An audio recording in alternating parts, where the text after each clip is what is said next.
recent unfaithful wife was caught in the act, and she paid a heavy price for it. In this audio story, you'll hear fascinating details about her infidelity and how much she regretted her choice. Are you ready to hear a story that will make you reconsider your life decisions? I want to tell you a story that happened to me when I was young. At the time, I was working at a fairly large restaurant with a companion in an honorary position as a security guard. And to be precise, at the time, only my friend was working there for quite a long time. Well, he helped me get a job there just a couple of weeks before this incident, and it was because of the fact that a friend was stuck in that restaurant for about a year, and he will play one of the main roles in this story. That restaurant was open 24 hours a day, and the shift schedule was set up in such a way that each successive shift would check the previous one.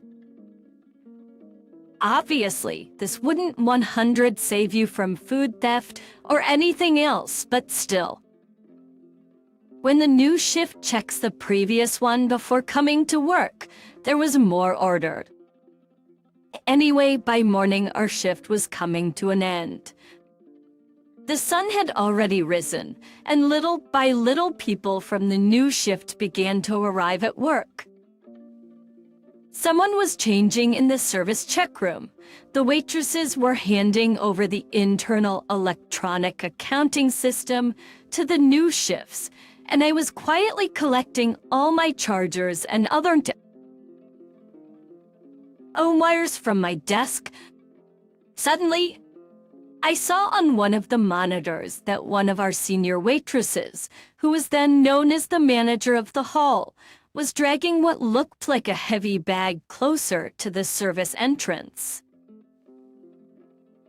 I walked out of her office with video surveillance and stopped her halfway.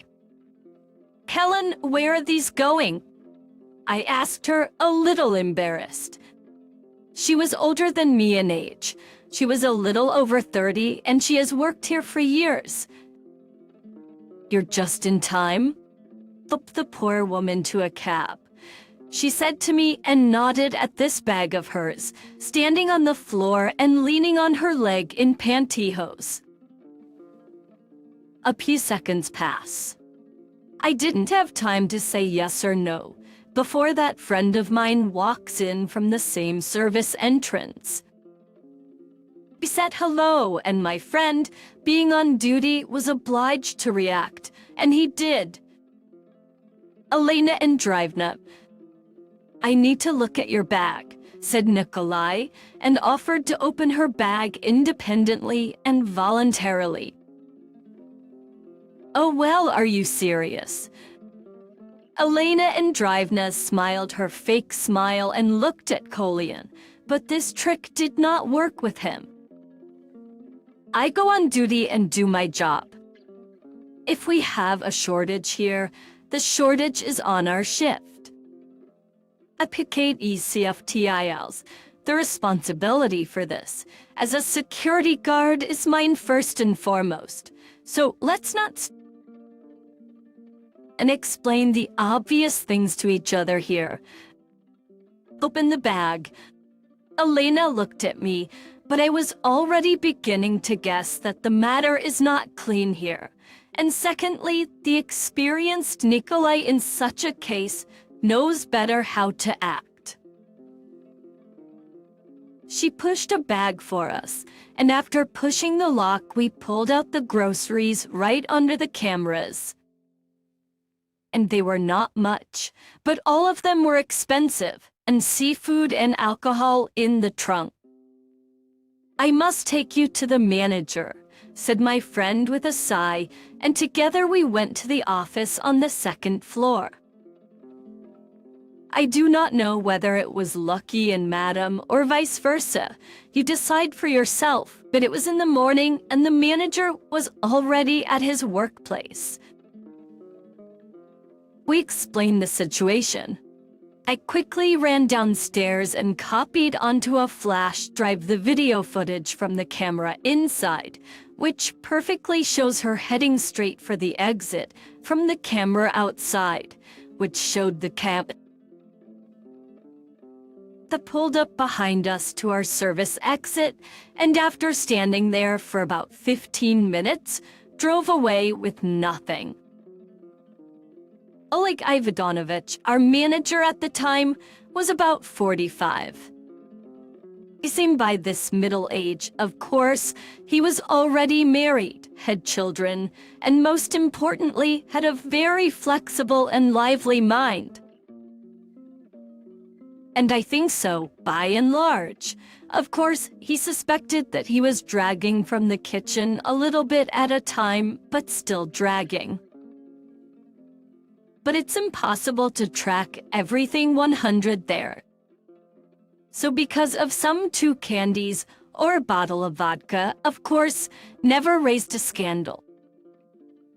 But here, firstly, the amount of damage is already quite a lot, more than the salary of Arlena Andreevna. And secondly, all these events took place in the presence of several people. So there was no way back for Lena. As they say, the case received a resonance. And like in such a situation, any person would have burned with shame. But not Lenashka. Exacerbating her already not too enviable plight. She almost from the doorstep said, but only in a mild way that they say, the manager has an expensive Jeep. But she is a single mother with a child. She works here allegedly tirelessly, and now the child's birthday soon, and she allegedly have nothing to buy for this day.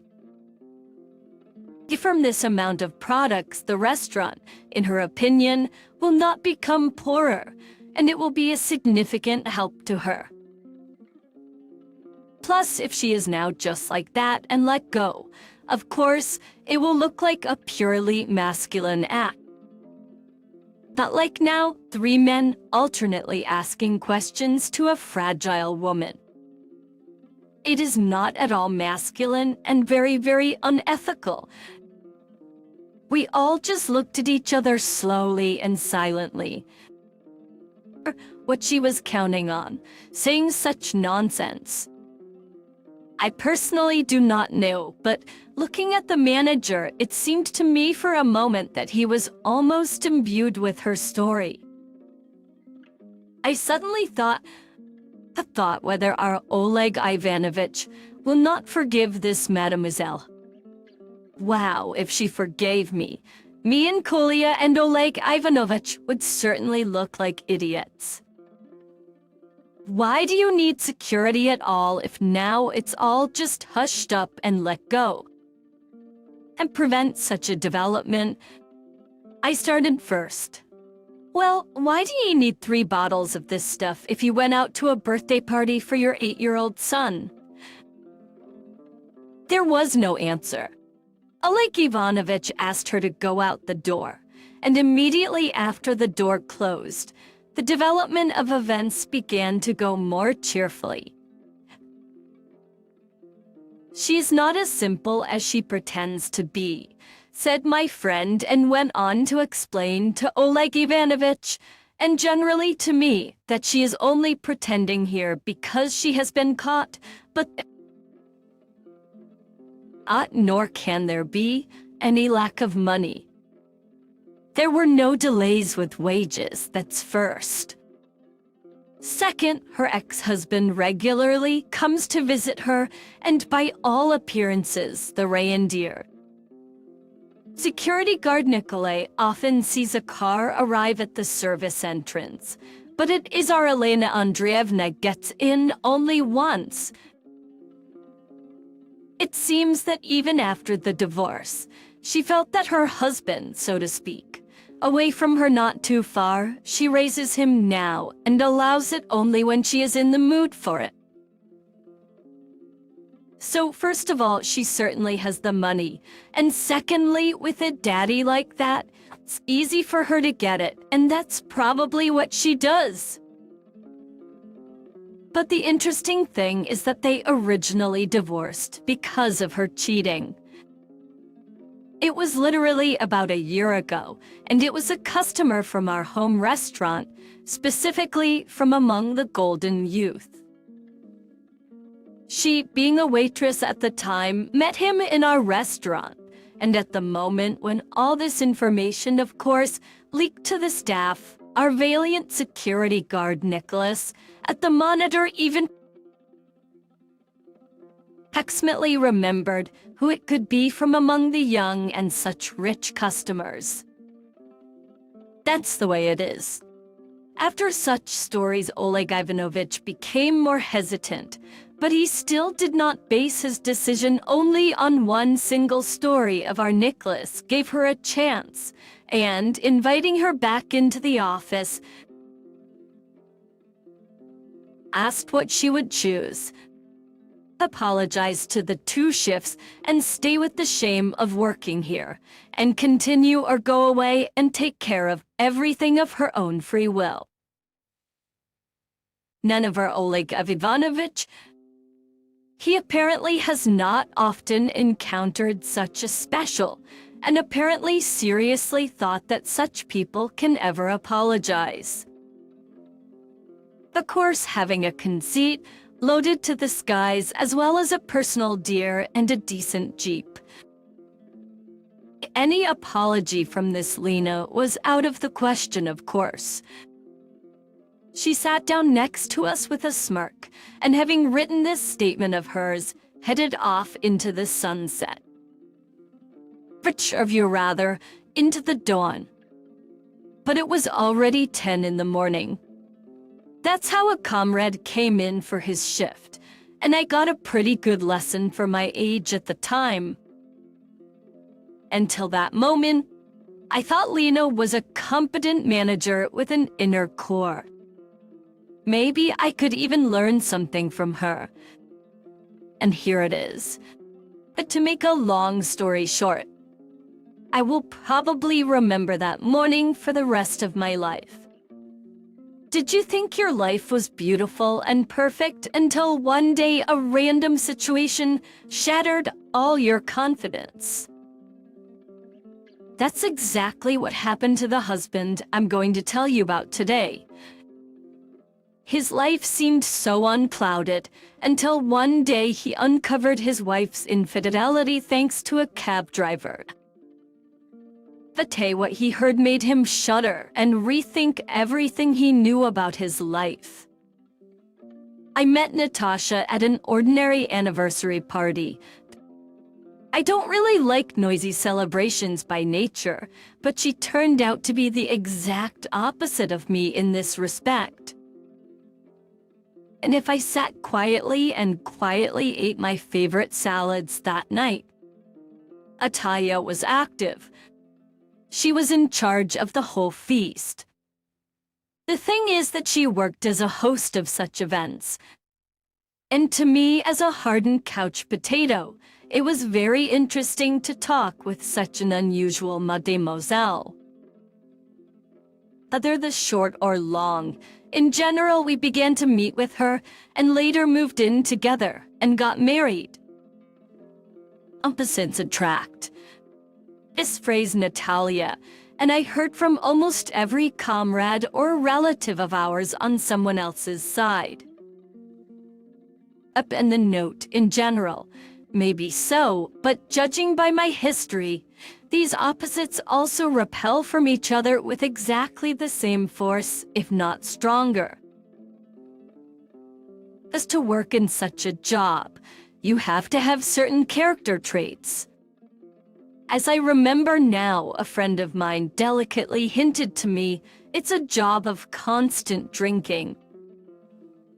Bitch, and all that follows from this, well, as it were, said to me then, Daima, well, what do we all who lead the party now and take under one roof? I answered him then and forgot out this conversation. But recently, there was an occasion to remember it. Natasha, I'm already pretty fed up with your activities. And for the 100th time, I started talking to her about her work. But she didn't even want to hear out the idea of changing professions. As much as I earn there, I will not earn anywhere else, she told me. And then I had these thoughts. Please think about it, because the woman became a married woman. After all, it should impose some restrictions on life. As I naively thought at the time, a man and a woman after marriage is a family. And accordingly, they can now do not everything they did before the wedding. Now, for example, it is not good to come home at 2 in the morning, go on vacation with friends, or count girlfriends and not tell anyone about it, spend the entire salary. Well, for example, in the casino and so on. Now there are 2 of us, especially since Natalia wanted to increase this number. What do I mean? That I regularly heard from her about the child she wanted, and I regularly picked her up at like 3 o'clock in the morning. One of those 2 things I'm sure I should have crossed off, but there was no way I expected them both to be crossed out at once. Tonight I'm paired with a girl for another birthday party. Natasha told me and began arranging all her makeup supplies by the mirror. For how long? How will it go? She got dressed, packed her wonder suitcase with the dress and all the other stuff, and left at 5 o'clock hailing a cab. As evening passed, I was about to go to bed. After spreading out the blanket, I called my wife. Do you want me to pick you up, or are you still screaming? We're not done here. You just go back to sleep. I'll call a cab when I'm done. That's fine.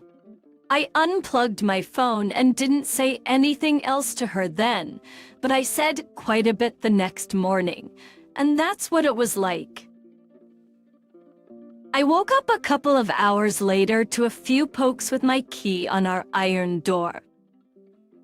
I opened the steel door, and there was my wife standing in front of me, and of course with a certain smell. I went to bed.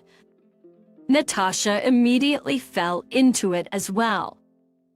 In the morning, I woke up early, then she got up and drank probably a liter of water. I look over, she looks a little too broody. What do you say, you fashion? I asked her, and it turned out that there was no way she could locate her cell phone.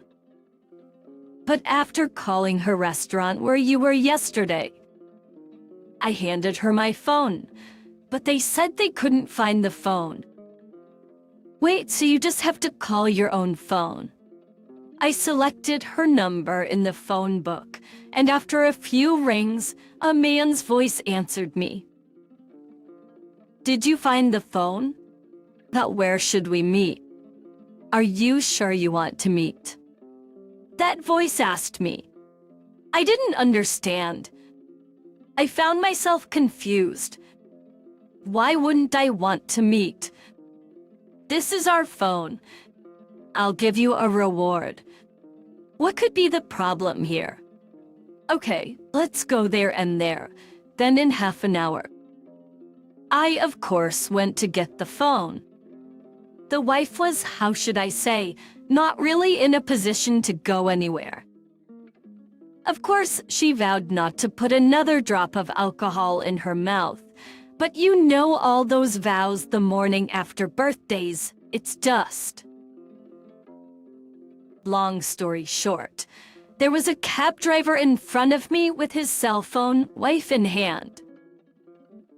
He was dropping his wife off yesterday from that event. I got out of my car, was about to take out a couple of bills, but as if to reward him, to which I saw in his eyes not my question.